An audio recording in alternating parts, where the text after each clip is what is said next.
Hello friends.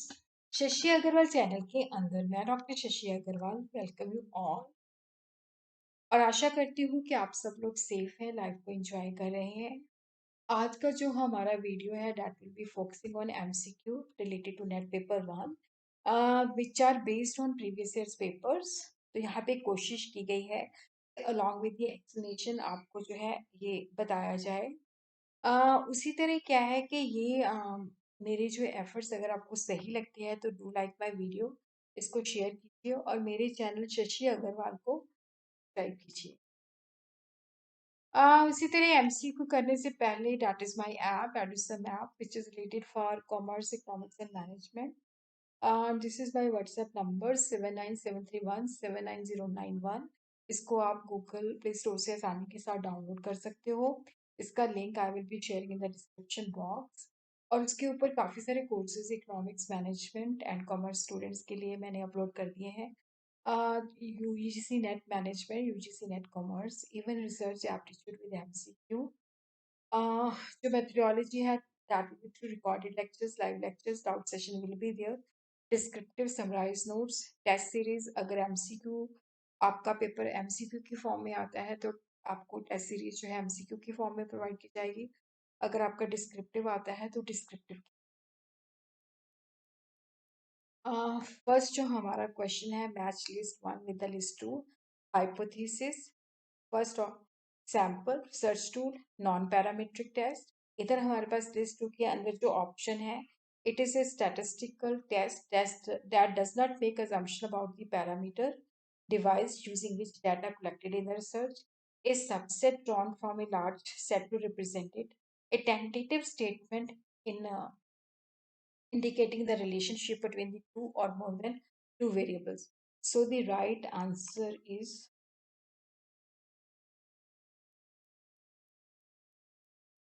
यहाँ पे देखो जो हाइपोथेसिस है, ये एक टेंटेटिव स्टेटमेंट होती है जो इंडिकेट करती है दो या उससे ज़्यादा वेरिएबल्स को जिसको हमने प्रूव करना होता है या डिसअप्रूव करना होता है। जो सैंपल होता है ये हमारी जो भी हम स्टडी करना चाहते हैं उस पॉपुलेशन से एक सबसेट जो है ड्रॉ किया जाता है जो कि उस पॉपुलेशन को रिप्रेजेंट करता है। सर्च टूल का मतलब होता है कि जो डिवाइस जिसके द्वारा हम डाटा कलेक्ट करते हैं, जैसे क्वेश्चनर है। नॉन पैरामीट्रिक टेस्ट जो होता है यहाँ पे हम पैरामीटर्स के बारे में कोई अजम्पशंस नहीं करते। यहाँ पे मैंने इसको neat and clean, hypothesis, a tentative statement indicating relationship between two or more variables. Sample is subset which is drawn from a large set to represent it. Search tool, device using which data collected in research. Non-parametric test, it is a statistical test that does not make assumption about the parameters. तो यहाँ पे मैंने इसकी explanations भी दी हैं। Hypothesis के अंदर क्या है कि रिसर्च जब हम करते हैं तो वी क्रिएट ए हाइपोथेसिस जिसको हमने क्वेश्चन से प्रूव करना होता है। हाइपोथेसिस जो होती है एक फिनोमेना के बारे में एक्सप्लेनेशन होती है जिसको हम टेस्ट करना चाहते हैं, या तो वो हाइपोथेसिस को प्रूव करता है या डिसअप्रूव करता है। सैंपल होता है कि जैसे हम कई बार क्या होता है कि पूरी पॉपुलेशन को स्टडी नहीं कर सकते, हम एक रिप्रेजेंटेटिव जो है उसके अंदर से, पॉपुलेशन के अंदर से फिनिट नंबर का जो सबसेट है वो ड्रॉ करते हैं और जिसके बेसिस पे हम उस पॉपुलेशन के बारे में इंफॉर्मेशन गैदर करते हैं। जैसे लोगों के साथ है तो वहाँ से हम एक कुछ लोगों का सैंपल लिया जाता है। पॉपुलेशन जो होती है ग्रुप ऑफ इंडिविजुअल पर्सन भी हो सकती है, ऑब्जेक्ट भी हो सकती हैं, आइटम्स भी हो सकती हैं। जैसे एक कंपनी है, वहाँ पे हमने देखना है कि परसेंटेज ऑफ डिफेक्टिवनेस कितनी है, तो वहाँ पे हम देखते हैं कि कितनी चीज़ें टोटल बनती हैं, तो उसके अंदर से हम एक सैंपल जो है चीज़ों का लेते हैं।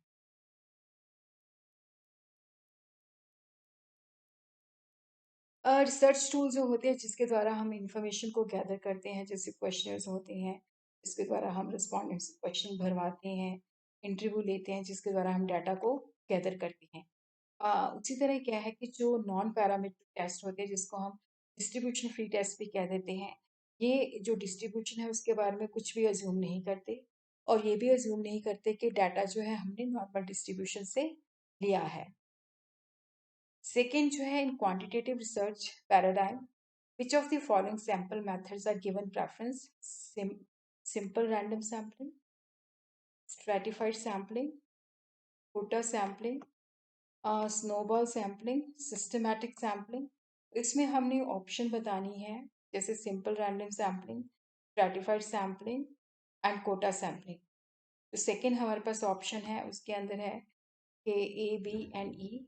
थर्ड ऑप्शन के अंदर सी, डी एंड ई। तो अब हम यहाँ पे देखते हैं कि what is the right answer.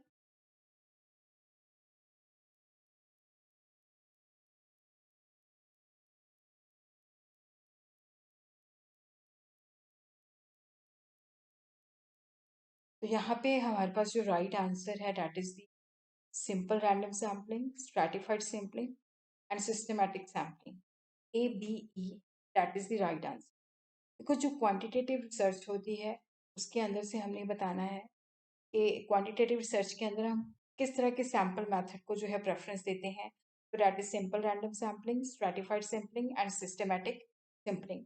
अब हम देखते हैं कि जो सैम्पलिंग जो है, क्योंकि हम पूरी पॉपुलेशन को स्टडी नहीं करते, उसका कुछ पार्ट जो है स्टडी करते हैं, जिसके बेसिस पे क्या होता है कि पॉपुलेशन के बारे में हम उसके बेसिस पे जनरलाइजिंग करते हैं। तो प्रोबेबिलिटी सैम्पलिंग मेथड होते हैं, नॉन प्रोबेबिलिटी सैम्पलिंग होते हैं। रैंडम का मतलब होता है कि हर एक मेंबर के चांस होते हैं सिलेक्ट होने के। Probability sample means that every member of the population has a chance of being selected. ये ज़्यादा साइंटिफिक अप्रोच है, ये ज़्यादा क्वांटिटेटिव रिसर्च के अंदर यूज़ की जाती है।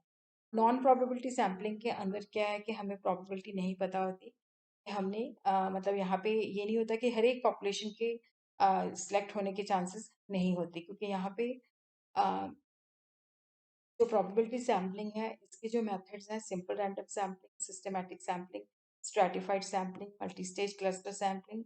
नॉन प्रोबेबिलिटी जो है यहाँ पे हम कॉस्ट का बेनिफिट होता है, यहाँ पे हम कन्वीनियंस के बेसिस पे सैम्पलिंग सेलेक्ट करते हैं। कोटा सैम्पलिंग है, जजमेंट सैम्पलिंग है, स्नोबॉल सैम्पलिंग है। तो जो प्रोबेबिलिटी सैम्पलिंग है ज़्यादातर ये क्वांटिटेटिव रिसर्च के अंदर यूज की जाती है। इसी तरह थर्ड क्वेश्चन है, in the cognitive domain of teaching learning objective which will be categorised as a high type of learning outcome. Knowledge and comprehension, analysis of the conceptual element, application of acquired knowledge and skill, synthesis involving the creating organization, evaluation involving the judgment using internal और external standards। तो इसमें से हमने correct जो है निकालना है, A, B, सी या बी, सी, डी या सी, डी, या बी, डी, ई। तो हम देखते हैं कि what is the right answer. यहाँ पे हम देखते हैं कि जो हर टाइप ऑफ लर्निंग है, analysis of the conceptual element, synthesis involving the creative organisation, innovation, evaluation involving the judgment using internal or external standards. A teacher uses a question answer session to ensure desired learning outcome in his and her classroom. In this process, he or she offers the following type of comment to the answer which is given by a student. Yes, you're right. Good. ये teacher जो है जब वो question answer session करता है तो student को वो इस तरह से कमेंट देता है, तो क्या ये पॉजिटिव फीडबैक है, क्या ये नेगेटिव फीडबैक है, या कंफर्मेटरी फीडबैक है, क्या ये करेक्टिव फीडबैक है। So the right answer is the positive feedback है ये। अब हम देखते हैं कि जो पॉजिटिव फीडबैक है कौन से फैक्टर जो है कंट्रीब्यूट करते हैं। जब हम फीडबैक देते हैं तो एजुकेटिव होना चाहिए, टाइमली देना चाहिए, और इंडिविजुअल की नीड्स को मद्देनज़र देखते होना चाहिए। और यहाँ पे ये जो है स्किल और स्पेसिफिक नॉलेज के साथ रिलेटेड होना चाहिए। और यहाँ पे feedback should be given to keep the student on target for the achievement. और इसके अंदर क्या है कि ये scope for one to one conference to make it more effective, क्योंकि जब हम वन टू वन के बेसिस पे उसके साथ डीलिंग करते हैं तो ये ज़्यादा इफेक्टिव हो जाता है। Behavioral teaching competency, instructing, communicating, managing and monitoring। तो यहाँ पे हमारे पास ऑप्शन जो लिस्ट 2 के अंदर है, optimising on task and minimising of task activity, watching groups behaviour and place, using the methods and activity by the teacher to promote learning, transmitting thoughts and ideas verbally and non verbally. तो यहाँ पे हम देखते हैं कि what is the right answer. तो यहाँ पे हम देखते हैं कि जो देखो, जो इंस्ट्रक्शन है इसके अंदर क्या होता है कि जो हम मेथड्स और एक्टिविटी यूज करते हैं ताकि टीचर जो है लर्निंग को प्रमोट कर सके। इसी तरह जो कम्युनिकेटिंग है इसके अंदर हम आइडिया जो है वर्बली और नॉन वर्बली जो है स्टूडेंट्स को देते हैं। मैनेजिंग का मतलब होता है कि जब हम सही तरीके से अपने टास्क को मिनिमम मैक्सिमाइज करते हैं, ऑप्टिमाइज करते हैं। मॉनिटरिंग का मतलब होता है कि यहाँ पे जब हम लोगों का बिहेवियर जो है वॉच करते हैं और उसका मतलब कंट्रोल में लाते हैं कि जो डिज़ायर होता है उसी के मुताबिक हमारा काम होना चाहिए, तो ये मॉनिटरिंग हो जाती है। In which research method manipulation of independent variable and control of extraneous variable are neither possible nor desirable? Is it experimental method? Is ex post defector method? Is it historical method? Is it descriptive survey method?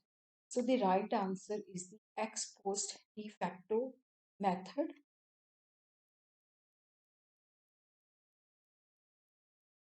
Quantitative research जो होती है जिसके अंदर हम collection of numerical data जो है एक specific question के रिगार्डिंग इकट्ठा करते हैं। तो एक्स पोस्ट फैक्टर स्टडी जो है यूनिक होती है क्योंकि इसके अंदर जो इन्वेस्टिगेटर होता है जब सर्च हो चुकी होती है उसके बाद स्पेसिफिक वेरिएबल जो है उसको डिटर्मिन करता है, तो रिसर्च ऑलरेडी कंप्लीट हो चुकी है। तो इसके अंदर क्या होता है कि हम कोई जो मैनिपुलेशन ऑफ इंडिपेंडेंट वेरिएबल और कंट्रोल ऑफ एक्सट्रेनियस वेरिएबल जो होता है ना तो पॉसिबल होता है ना ही डिजायरेबल होता है। Identify those statements which describe the characteristic feature of the qualitative research paradigm. Researchers tend to analyze it inductively. The substantive research of thesis is tested by null hypothesis. Data take the form of words or pictures. Actual setting are the direct source of data. It assumes that these are the social facts with a single objective reality. So the right answer is ACD. Researchers tend to analyze the data inductively. Data take the form of words or pictures.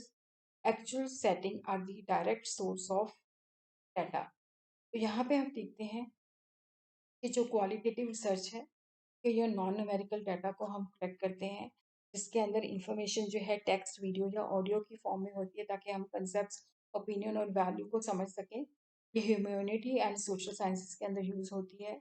जो qualitative research है इसकी जो approaches है grounded theory है, ethnography है, action research है, जो already मेरी रिसर्च की जो वीडियोज है उसमें आप चेक कर सकते हो, मैंने काफ़ी अच्छी तरह से एक्सप्लेन किया हुआ है। Which of the following can be considered as a psychological barrier to effective communication? Is it the descriptive message? It is the attentiveness, limited retention, logical organization, flow of thought. इसके अंदर से हमने correct option देनी है, बतानी है A B and C, B C and D, C D and E, D and F. तो what is the right जो है that is the B, C and D inattentiveness, limited retention and the logical organization. यहाँ पे हम understand करते हैं कि what is psychological barrier. Psychological barrier जो है जिसको इमोशनली ऑब्स्टिकल्स भी कहा जा सकता है, ये हमारी साइकोलॉजिकल स्टेट्स को डिपिक्ट करते हैं, ओपिनियंस, एटीट्यूड, स्टेटस, कॉन्शियसनेस, जिससे हमारी एबिलिटी टू कम्युनिकेट को काफ़ी असर पड़ता है। ये व्यक्ति की मेंटल कंडीशन के ऊपर डिपेंड करता है कि हम किस तरह से कम्युनिकेट कर रहे हैं या कम्युनिकेशन को समझ रहे हैं। तो कई बार साइकोलॉजिकल जो बैरियर्स होते हैं जिसकी वजह से इफेक्टिव कम्युनिकेशन नहीं हो पाती, लैक ऑफ अटेंशन, पहले ही हम एवेल्युएशन कर लेते हैं, पुअर अटेंशन या लॉस बाय ट्रांसमिशन या डिस्ट्रस्ट और emotions. A motorist traveled to a place 150 kilometre away at an average speed of 50 kilometre per our, और जब वो रिटर्न करता है तो 30 किलोमीटर के हिसाब से करता है, तो एवरेज स्पीड हमें बतानी है। Is it 35 kilometre, is it 37.5 kilometre, is it 40 kilometre, is it 42.5 kilometre per our. Average speed का जो फार्मूला है total distance upon the total time. क्योंकि देखो आने जाने में जब हम ए से बी जगह पे जाते हैं तो 150 है, बी से जब ए की तरफ आते हैं तो 150, तो टोटल हमारा 300 हो गया। तो फर्स्ट फेज के अंदर जो स्पीड है हमारी that is 50 kilometre per hour, तो यहाँ पे हम 3 घंटे लगते हैं। दूसरे फेज के अंदर जो स्पीड है डेट इज 30 आवर्स, तो 150 डिवाइडेड बाई 30 तो 5 आवर्स लगते हैं। तो इसका मतलब है कि टोटल डिस्टेंस हमने जो ट्रैवल किया है डेट इज 300 किलोमीटर्स, उसको हमने 8 आवर्स से डिवाइड कर देना है, तो यहाँ पे हमारे पास आ जाएगी 37.5 किलोमीटर पर आवर।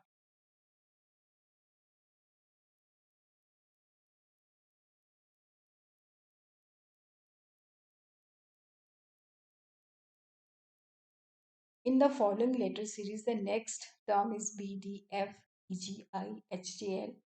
तो क्या नेक्स्ट टर्म जो है KMO है, GMP है, ILO है, KNO है। तो यहाँ पे हम देखते हैं कि what should be the right answer. उससे पहले हम ये देखते हैं। तो यहाँ पे देखो जो राइट आंसर है डेट इज द KMO। तो यहाँ पे मैंने ABC सारी लिख दी है। अब देखो यहाँ पे क्या है, B है, B के बाद सेकेंड नंबर है, C नहीं है। B के बाद C हमने स्किप कर दिया। यहाँ पे देखो C हमने स्किप कर दिया। फिर उसके बाद हमने E को स्किप कर दिया। तो यहाँ पे है P, D एंड F। और जो दूसरा है देखो उसमें क्या है कि F है, तो F से पहले वाला अक्षर लिया गया है E। फिर उसके बाद देखो यहाँ पे अब जैसे E लिया गया है, उसके बाद F को कट कर दिया, फिर G लिया गया है, फिर उसके बाद H को कट कर दिया गया, फिर I लिया गया है। फिर उसके बाद जो थर्ड हमारी है उसके अंदर देखो हमने क्या किया है, इन्होंने I से पहले H शब्द लिया है, तो यहाँ पे H हो गया। H के बाद एक छोड़ दिया, J लिया है, और J के बाद एक छोड़ दिया, K को छोड़ दिया, तो L लिया है। तो ऑब्वियसली जब अब हमने आगे सीरीज जो बनानी है, तो यहाँ पे J से पहले जो है K आता है, L छोड़ देंगे तो M ले लेंगे, N छोड़ देंगे तो O ले लेंगे। इस तरह से हमारी जो है सीरीज, जो आंसर है that is the KMO।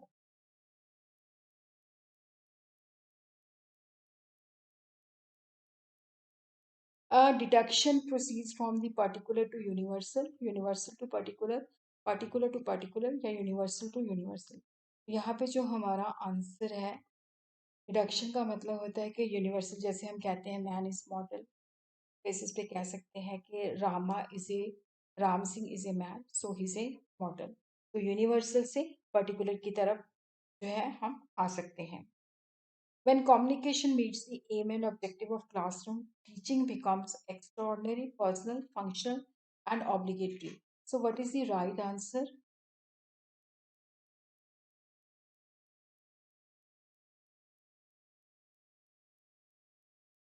Sorry,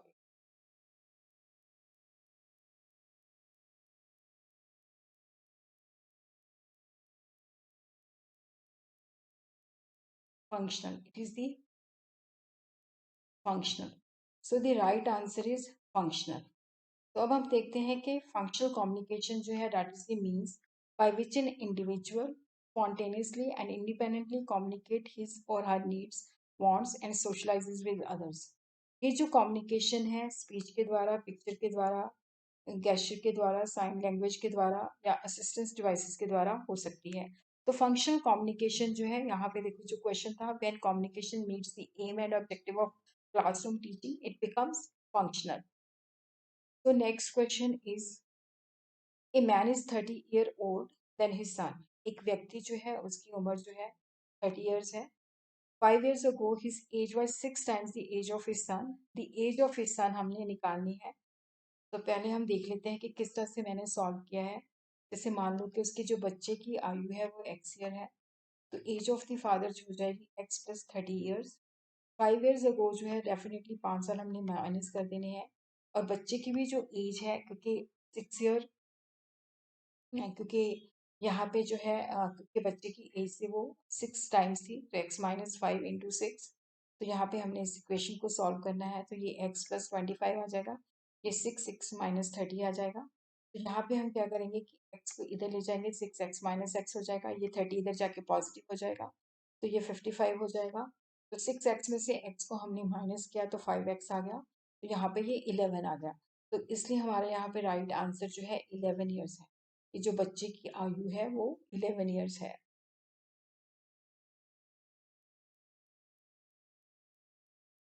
तो ये सॉल्व किया हुआ है। इसी तरह what is the next term in the following series, 4, 12, 28 and 52। तो यहाँ पे हमें बताती हूँ कि किस तरह से हमने सॉल्व करना है। जैसे 1 का स्क्वायर है +3 4, फिर हमने 3 का स्क्वायर +3 12, 5 का स्क्वायर +3 28, 7 का स्क्वायर +3 52, 9 का square 81 +3 84। So the right answer is the 84।